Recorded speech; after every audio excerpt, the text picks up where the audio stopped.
நீலகிரி தொகுதிக்கு உட்பட்ட கோவை மாவட்டம் அன்னூரில் மூதாட்டியின் வாக்கை அதிகாரி ஒருவர் மாற்றிச் செலுத்தியதாக பாஜகவினர் வாக்குவாதத்தில் ஈடுபட்டனர். காரைக்கவுண்டன்பாளையம் ஊராட்சிக்கு உட்பட்ட வீட்டுக்கு கெம்மநாயக்கன்பாளையத்தில் பூத் எண் 77 வாக்குச்சாவடி மையம் உள்ளது. இங்கு ராஜம்மா என்ற மூதாட்டி பேரன் லோகேஷுடன் வாக்களிக்க சென்றுள்ளார். அப்பொழுது அவரது வாக்கை அதிகாரி மாற்றிச் செலுத்தியதாக பேரன் குற்றம் சாட்டினார். இதனையடுத்து பாஜகவினர் வாக்குவாதத்தில் ஈடுபட்டனர்.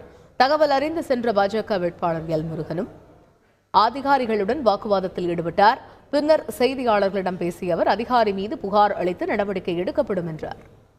78 நம்பர் பூத்தில் மட்டும் நம்மளுடைய பிஜேபிக்கு வாக்கு செலுத்துவதற்காக அவங்க ஒரு வயசான அம்மா அந்த பேரனை கூப்பிட்டு வந்திருக்காங்க.